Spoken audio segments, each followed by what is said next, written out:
అణగారిన వర్గాల ఆశాజ్యోతిగా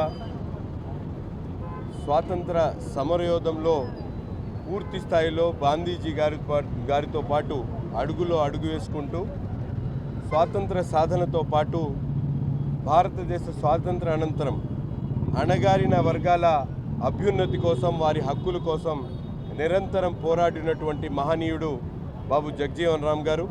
అటువంటి మహనీయుడిని ఆదర్శంగా తీసుకొని నేడు అధికారంలో ఉన్నటువంటి ప్రభుత్వాలు కూడా బడుగు బలహీన వర్గాల కోసం అనేక రకాల అభ్యున్నతి కార్యక్రమాలు తీసుకొని ఈరోజు ఆనాడు ఇచ్చినటువంటి మహనీయులు ఇచ్చినటువంటి స్ఫూర్తితో ముందుకు సాగుతున్నటువంటి పరిస్థితులు ఉన్నాయి.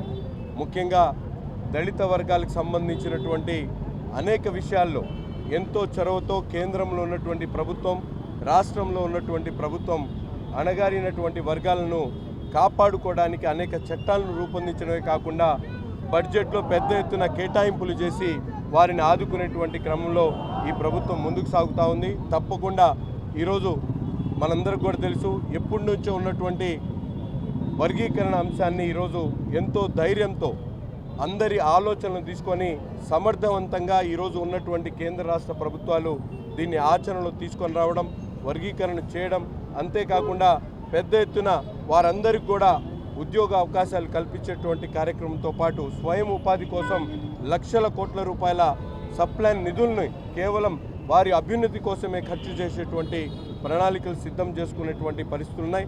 కానీ గత ప్రభుత్వంలో బాబు జగజీవన్ రామ్ గారు ఇచ్చినటువంటి స్ఫూర్తిని పూర్తిగా తుంగలో తొక్కడమే కాకుండా దళితుల మీదే దళితుల అట్రాసిటీ కేసులు పెట్టినటువంటి దౌర్భాగ్యటువంటి పరిపాలన గత ప్రభుత్వం ఉందైతే ఈరోజు దళితులకు రాజ్యాధికారం ఇచ్చేటువంటి పరిపాలన కొనసాగుతూ ఉంది. కాబట్టి ఈరోజు బాబు జగజీవన్ రామ్ గారి నిజమైనటువంటి స్ఫూర్తిని అందిపుచ్చుకున్నటువంటి చంద్రబాబు నాయుడు గారి నాయకత్వంలో రాష్ట్రం ముందుకు సాగుతుంది.